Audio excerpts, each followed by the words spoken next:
وَأَنَّ عَلَيْهِ النَّشْأَةَ الْأُخْرَى وَأَنَّهُ هُوَ أَغْنَى وَأَقْنَى، اور وہی ذات ہے یہ کہ وہی مالدار بناتا ہے. اقنا کے معنی ہے کہ اخدم، اس کو خدمت کے لیے غلام بھی دے دیتا ہے، اس کے نوکر چاکر ہوتے ہیں. اس کے بعد لوگوں نے یہ بھی ترجمے کیے ہیں کہ فقیر بنا دیتا ہے، لیکن زیادہ اسی طرف گئے ہیں کہ انہ هو اغنا، وہ اس کو غنی کرتا ہے اور اس سے زیادہ بھی اس کو غنا عطا کرتا ہے. فوق الغنا غنا. اقنا وانہ هو رب الشعرى، اور وہ ہے رب، اور وہ رب ہے ستارہ ایک ہے، اس کا نام ہے شعرا. تو ستارے تو اور بھی بہت سارے ہیں، اس کا اللہ ذکر کیوں نہیں کرتا؟ زحل ہے، مشتری ہے، عطارد ہے، ان کا کیوں نہیں ذکر کیا؟ اس کے ذکر کر دیا. کہیں اور بھی کیا، نجم الثاقب بھی کیا ہے، تو چند کا ذکر کیا ہے. اس کا خاص طور پہ یہاں پر ذکر کیوں کیا؟ کیونکہ عرب لوگ اس کو پوجتے تھے، عرب اس کو پوجتے تھے. تو وہ جس کو تم پوج رہے ہو اس کا رب بھی اللہ ہے، تو تم اللہ کو کیوں نہیں پوچھتے؟ انہ هو رب الشعرى وانہ اہلک عادا الاولی، اور یہ کہ اسی نے عاد اول کو ہلاک کیا. عاد اس کی دو قسمیں بیان کی ہیں علماء نے. عاد اولا سے یہ ثمود سے پہلے جو قوم تھی، نوح علیہ السلام کے بعد سب سے پہلے یہ قوم ہلاک کی گئی. وَإِلَىٰ عَادٍ أَخَاهُمْ هُودًا، عاد. اور بعض کہتے ہیں عاد نامی دو قومیں گزری ہیں. پہلی یہ جسے تند و تیز ہوا سے ہلاک کیا گیا، جبکہ دوسری زمانے کی گردشوں کے ساتھ مختلف ناموں سے چلتی رہیں اور بکھرتی ہوئی موجود رہیں. تو پہلی عاد کو، جس کے نبی وَإِلَىٰ عَادٍ أَخَاهُمْ هُودًا ہود علیہ السلام تھے، ان کو اللہ تعالیٰ نے بالکل ہلاک کر دیا. جیسے کہ قرآن پاک میں اور بھی تو ان کے بارے میں فرمایا نا، الحاقہ ما الحاقہ وما ادراک ما الحاقہ كذبت ثمود عاد بالقارعہ فاما ثمود فاہلکوا بالطاغیہ واما عاد فاہلکوا بريح صرصر عاتیہ سخرها عليهم 7 ليال و8 أيام حسوما فترى القوم فيها صرعا كأنهم اعجاز نخل خاویہ. تو ان کو ہلاک کیا. وہ کہتے تھے من هو اشد منا قوة، ہم سے بڑھ کر طاقتور کون ہوگا؟ بہت لمبے چوڑے تھے، بہت طاقتور تھے. اللہ نے ان کا حرف غلط کی طرح مٹا دیا. وثمود فما ابقى، اور قوم ثمود ان کو بھی باقی نہیں رکھا، جس میں سے ایک بھی باقی نہیں رہا. وقوم نوح من قبل، اور ان سے پہلے، ان دونوں سے پہلے نوح علیہ السلام کی قوم، انہم كانوا هم اظلم واطغى، یقینا وہ بڑے ظالم اور سرکش تھے. اظلم مبالغہ کا صیغہ ہے، ایک ہوتا ہے ظالم، ایک ہوتا ہے اظلم، ایک ہوتا ہے کبیر، ایک ہوتا ہے اکبر. تو یہ وہ ہے اظلم و اطغى. ایک ہوتا ہے طاغیہ، ایک ہوتا ہے اطغى. بہت بڑھ چڑھ کر یہ ظالم تھے اور طاغیت تھے، طاغی، سرکش. والمؤتفکۃ اہوا، اور الٹی ہوئی بستیوں کو اس نے اٹھا پھینکا. یعنی لوط علیہ السلام کی قوم جو غلط کام کرتی تھی، اللہ تعالیٰ کے حکم سے فرشتے اس کو اٹھا کے لے کے گیا، اوپر سے نیچے پھینک. بھائیو، آج کل حالات ایسے ہیں، بڑے عجیب عجیب سے خبریں سننے کو مل رہی ہیں، یہ ہو رہا ہے، لیکن اللہ پر پورا یقین رکھیے.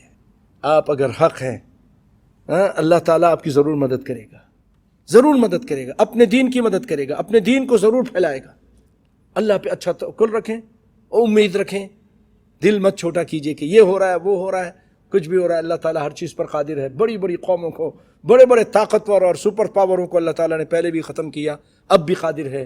لیکن بشرط یہ ہے کہ ان کنتم مؤمنین، تم مومن بن جاؤ، تم اللہ والے بن جاؤ، تم توحید والے بن جاؤ، شرک کو چھوڑنے والے، تقوی اختیار کرنے والے بن جاؤ. فغشاها ما غشا، کہ پھر اس پر چھا گیا جو چھایا، یعنی پتھروں کی بارش ہوئی. وامطرنا علیہم حجارہ، اللہ نے بارش کر دی. بہت غلط کام کرتے تھے، بہت غلط کام، فحاشی کا کام کرتے تھے. اللہ تعالیٰ نے وہی کما تدین تدان، جیسے کرنی ویسی برنی، جیسے وہ الٹا کام کرتے تھے بستی بھی الٹی کر دی. آج یہ چیز فیشن بن گئی اور جنس پرستی کو ادھر قانون بنا دیا. تو ان کے پر اللہ تعالیٰ، کیونکہ امت محمد ہیں، کیا کریں؟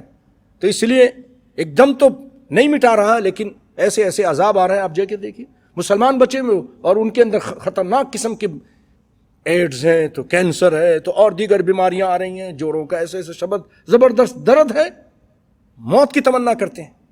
بیماریاں پھیل رہی ہیں جو پہلے زمانے میں نہیں تھیں. یہ غلط کام وہ کر رہے ہیں. اللہ تعالیٰ ہم سب کو بچا کے رکھے. فغشاها ما غشا فبأي آلاء ربك تتمارى. پس اے انسان تو اپنے رب کی کس کس نعمت میں جھگڑے گا. هذا نذیر من النذر الاولى.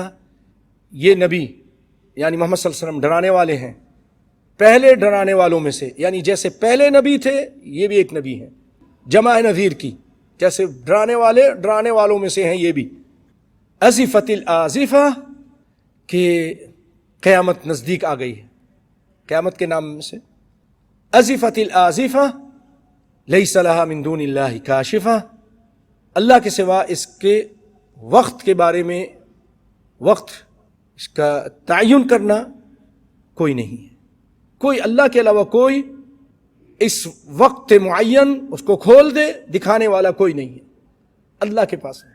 یسألونک عن الساعہ قل انما علمها عند ربی. میرے رب کے پاس اس کا علم ہے.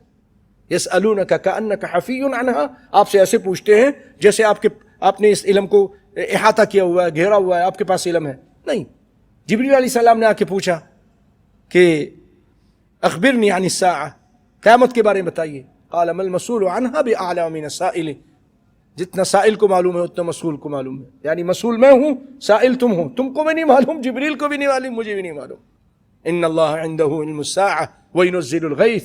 اللہ کے پاس علم ہے کہ قیامت کب آئے گی، کسی کو نہیں معلوم. ازفت الازفہ لیس لها من دون اللہ کاشفہ. افمن هذا الحدیث تعجبون. کیا اس حدیث کے بارے میں تم لوگ تعجب کرتے ہو؟ اس قرآن کے بارے میں تعجب کرتے ہو؟ اس دین کے بارے میں؟ اللہ اکبر. اس کا مذاق اڑاتے ہو؟ افمن هذا الحدیث تعجبون وتضحکون ولا تبکون. اور تم ہنستے ہو، کھیل تماشے کرتے ہو، روتے نہیں ہو. وانتم سامدون. وانتم سامدون اور سامد کے معنی تم کھیل رہے ہو. فاسجدوا للہ واعبدوا. اور اب اللہ ہی کے سامنے سجدہ کرو اور اسی کی عبادت کرو. تو بھائیو، سجدہ اگرچہ فرض نہیں ہے، واجب نہیں ہے، لیکن نبی صلی اللہ علیہ وسلم نے ایک مرتبہ کیا اس طرح درس دیتے ہوئے، خطبہ دیتے ہوئے یا صحابہ کے سامنے، اور ایک مرتبہ نہیں بھی کیا. بیٹھے بیٹھے جو ہے نا، صرف کھڑے ہونے کی ضرورت نہیں ہے، تکبیر کی ضرورت نہیں ہے، نیت کر لے بس دل میں اور اللہ اکبر کہہ کے، لیکن اٹھتے ہوئے پھر تکبیر نہیں کہنی ہے. ہاں لیکن نماز میں کہنی ہے. اور سجد وجهه للذي خلقه وصوره وشق سمعه وبصره بحوله وقوته فتبارك الله احسن الخالقين. تو اگر یہ نہیں آتی کسی کو تو وہ دعا پڑھ لے، سبحان ربی الاعلی، جو آپ سجدے میں دعا پڑھتے ہیں. تفسیر ابن کثیر میں ایک شخص کا نام لکھا گیا ہے، وہ کافروں میں سے تھا. جب اللہ تعالیٰ نے یہ کہا نا کہ فاسجدوا للہ واعبدوا، سجدہ کرو اور اس کی عبادت کرو، سب لوگ سجدے میں گر گئے. وہ نہیں، اس نے اور سر کو اٹھا لیا، اس نے سر کو اٹھا لیا اور نہیں سجدہ کیا. لیکن بعد میں اس کو احساس ہوا، اللہ نے ہدایت دی، تو وہ جب بھی یہ آیت سنتے تھے، پڑھتے تھے تو سجدہ کرتے تھے.